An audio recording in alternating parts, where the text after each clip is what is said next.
Okay guys, siapa yang dah tengok tutorial part 1 tu, thank you guys support. So sekarang kita sambung video tutorial part 2. Pada user 360 camera beginner tu, yang baru je kena racun beli kamera 360 kan.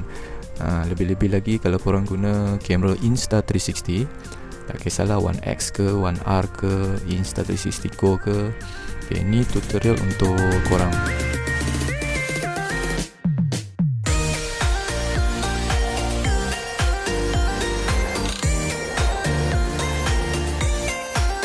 Ini salah satu lagi contoh video tripod dia tak bergerak, tapi tripod dia duduk dekat moving objects. Moving objects contoh yang ni dekat LRT. Okay, bila korang klik lock direction ni, dia akan pergi ke lens yang depan.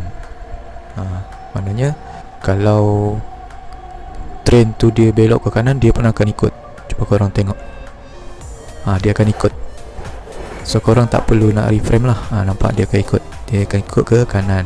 Bila korang unlock, dia akan pergi kamera lens yang belakang. So dia tak ikut lah. Tu beza dia. Lock direction, dia ke depan. Okay, alright. Okay, ni video masa saya dekat KK lah, dekat Kota Kinabalu, Sabah, Land Below the Wind, Borneo. Ni kampung saya ni. Sabah bagus bah. Bagus bah Sabah. Ni kampung saya. Ni dekat Bukit Bendera, Signal Hill. Betul-betul dekat KK. Korang boleh tengok pemandangan dia, memang cantik lah. Okay, korang tekan free capture. Kalau kita tengok yang use flow state stabilization, kita off, dia akan jadi bengong. Kamera tu bengong pasal dia tak ada stabilizer. Dia tak ada stabilizer, dia jadi bengong. So bila korang tekan check dia jadi steady lah. Okay, lock direction ni, bila korang check, dia akan pergi ke lens depan. Bila korang uncheck, dia jadi lens belakang. Okay, stitching ni normal kalau dia tak ada, kamera tu tak ada pakai apa-apa casing, tak ada pakai apa-apa ataupun venture case lah. Okay, kalau korang pakai venture case, korang kena check ni venture case, sebab venture case tu dia punya video bila korang preview, dia ada satu ring hitam, halus dia, ring hitam dia. Ni pasal saya tak pakai kamera tu, sebab tu dia jadi macam tu. So bila korang pakai venture case, rupa dia macam ni. Nampak tak ni ring? Bila korang pakai ni untuk cover atau safety untuk korang punya kamera, korang kena check ni venture case. Okay, kalau ni pula ialah untuk dive case. Dive case ni biasa kalau kita pergi swimming pool, nak bawa masuk kamera 360 kan. Kalau 1R dia boleh masuk, tapi dia tak boleh lama sangat lah dalam air. Setakat celup je, celup tu dia kira ok lah. Kalau 1X dia celup dah habis basah, kena pakai dive case. Dive case ni untuk above water, ni untuk underwater. Underwater dia jadi macam ni. Ni pasal saya tak pakai, jadi memang tak nampak lah dia punya kesan. Ni underwater ni contoh kalau pergi swimming pool kan, dia ada tulis meter tu kan, meter 2 meter, 3 meter, 4 meter. Kalau korang tengok daripada dia punya reflection air tu, nombor tu dia akan jadi terbelah, dia terbagi dua. So bila korang check ni dive, underwater dan above water, dia akan jadi straight lah nombor tu. Itulah dia. Okay, stitching optimization. Ni biasa saya hanya letak dua-dua je terus, ataupun dynamic pun boleh, chromatic calibration pun boleh. Ni tak ada apa sangat. So ni tapi biasa dynamic stitching lah, pasal dia software dia update, dia dah ada chromatic calibration. Ni pasal ada kamera baru lah, 1R. Okay, ni audio pun sama. Dia True Audio ni dia dah update dia punya software. Bila korang off, korang boleh dengar dia punya audio. Dengar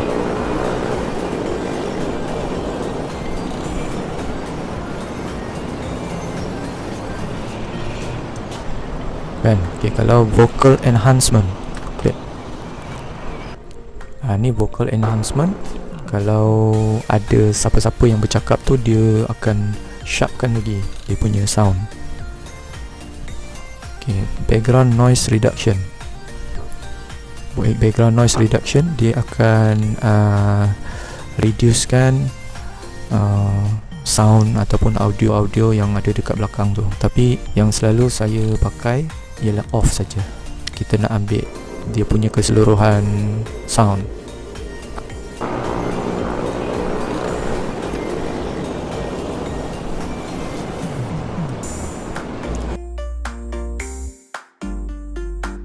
Kemudian kita ada lagi calibration. Calibration ni dia, kalau korang tengok dia punya stitching tu tak berapa kemas.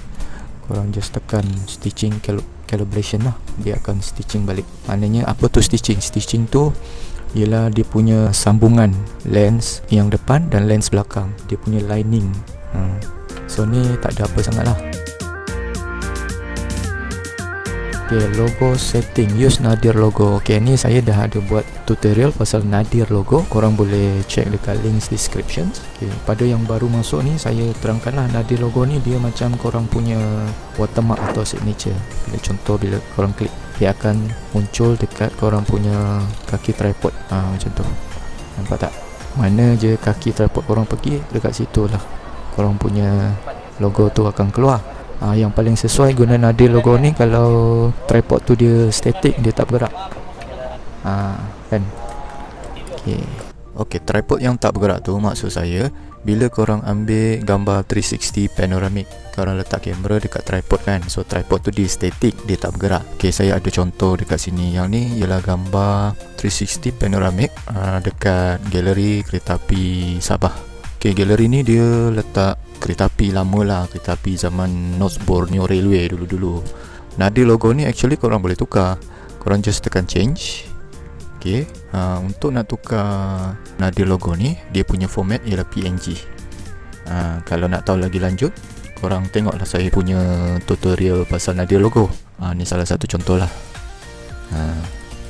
Okay, contoh lagi. Kita pergi yang ni IKEA pula. Dah jadi macam advertisement dah kan. Korang boleh kecilkan dia. Nampak? Okey, lagi yang ni ialah Gravity. Yang ni pun dekat KK. Tempat ni memang famous lah, Gravity Wall. Nampak? Korang boleh besarkan sikit. Okey, maksudnya korang punya 360 punya panoramic gambar tu, korang boleh letak logo lah kat sini. Inilah maksud dia Nadir logo. Atau korang letak nombor telefon ke kan, follow us. Okay, contoh lagi. Okay, ni Club Vintage, kereta-kereta klasik dekat Borneo. Nampak? Contoh lagi. Okay, ni okay, bowling zoom. Nampak? Ni saya dah bagi tips ni. Tips macam mana nak jadi Google Trusted Pro Photographer. Contohlah korang punya klien ialah bowling punya club kan. So korang bila buat projek virtual tour tu, korang kena letak logo macam ni lah. Nampak? Best tak? Apa benda tu? Trusted Pro Photographer. Video tutorial pasal nak jadi Google Trusted Photographer pun saya ada buat. Korang boleh check dekat link description. Korang tengoklah nanti. Banyak tips saya bagi ni. So apa lagi yang belum subscribe tu, subscribe lah. Support lah kan. Support, subscribe, free je. Memang tak rugi korang masuk dalam channel ni. Yang belum subscribe tu, itu memang rugilah. Korang tunggu apa lagi? Subscribe. Alright. Okay. Contoh, okay, kita cuba try reframe yang ni lah. Okay, ni saya trim. Ni trim. Boleh juga guna ni untuk trim. Contoh, saya letak sini, kemudian klik sini, dia akan ikut. Saya letak untuk sini, klik yang start, trim start. Ni trim start, ini trim end. Ataupun korang drag je macam ni, mana-mana. Drag je mana-mana. Macam ni. Okay, saya nak cuba reframe ya. Contoh, kita ambil 45 second. Alright. Okay, yang first saya nak dia view ni dulu. Okay, ni view ni dulu. First view bangunan dulu. Kemudian dalam 12 second saya nak dia view ni pula. Tapi dia jauh sikit, macam ni. Kemudian another 20 second dia akan view yang ni pula. View yang ni kita pakai fish eye. Okay. Kemudian yang last kali saya nak view dia, klik ni, nak view dia tiny planet. Macam tu, baru dia power kan. Okay, kemudian korang dah boleh try play.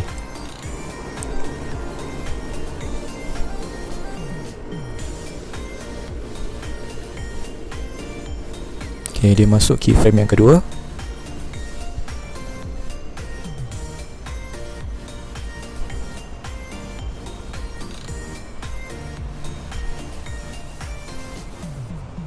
Nampak tak? Dia masuk keyframe yang ketiga. Tengok dia tukar view dah. Dan last kali dia akan masuk keyframe yang keempat, yang last lah. Yang last tu saya buat tiny planet. Tengok dia pelan-pelan dia jadi tiny planet. Macam tu kan, senang je. Okay, lagi satu dia punya transition ni. Contoh yang ni lah. Ni korang boleh bagi dia slow, bagi dia fade in, fade out. Macam ni. Yang ni sekarang smooth dissolve. Kalau slip in, fade out, dia daripada laju dia akan slow. Korang tekan je macam ni. Korang boleh tengok hasil dia. So slow, daripada laju dia pergi slow kan. Okay, kalau yang ni pula dia daripada slow kepada laju, fade in, slip out. Okay, korang tengok daripada sini, daripada slow. Okay, dia daripada slow. Okay, korang tengok dia punya transition akan laju sekejap lagi. Zoom. Nampak dia laju kan. Zoom dia laju sikit. Okay, lepas tu yang ni pun boleh juga. Contohlah slip in, slip out. Dia daripada laju, slow, laju balik. Contoh kita ambil sini lah, pendek sikit. Tengok, laju, slow, slow, kemudian dia laju balik. Macam tu. Ni fade in, fade out dia terbalik lah, daripada slow, laju, bentuk slow. Kalau ni nan tak ada apa lah, dia tak ada smooth lah. Okay, cukup. Ada apa lagi rasanya? Okay, video yang last kali sebelum saya terlupa, korang semua dah siap reframe tu. Cara untuk export dia. Okay, korang nampak button yang kuning ni, klik. Ni ialah export. Ni video export setting. Okay, resolution ni pasal dia tadi ratio 1:1, so dia akan jadi default 1440 kali 1440. Okay, bitrate Mbps 75, encoding format H.264 ni MP4 lah. Lepas tu dia ada H.265 ni MP5. Lepas tu dia ada ProRes 422. Biasa kita pakai H.264 je lah, dia format MP4. Okay, export type video, AI effects. Ni pun korang boleh pilih kalau nak remove grain, kalau video tu masa malam. Kalau color plus, video yang korang ambil tu masa siang. Tapi biasa saya hanya guna none je lah. Lepas tu ni file name, file path. Okay, untuk bitrate ni, dia makin besar korang setting dia punya Mbps, makin besar dia punya file size. Nampak? Tapi biasa dia dalam 60 Mbps pun dah cukup sebenarnya. Kemudian korang tekan OK, so dia akan render macam ni. Boleh nampak status dia kat situ. So sementara dia render tu, korang boleh juga buat editing yang lain untuk footage yang lain lah. So ada apa-apa lagi tak yang saya tak cover? Footage panel dah, stitching panel dah, timeline panel pun dah. Okay, saya rasa itu sajalah untuk video tutorial hari ni. Okay, next video tutorial korang rasa saya nak buat apa? Kalau korang ada suggestion atau ada cadangan, komenlah video ni dekat bawah. Okay guys, so apa-apa pun thank you support. Kalau suka video ni tekan like, dan yang paling penting share share je video ni. Mungkin korang boleh bantu orang lain yang masih nak belajar Insta360 Studio. Korang dapat pahala juga kan. Alright guys, so thank you support. Kita jumpa di video tutorial yang akan datang. So korang semua dah settle. Ciao, cincau.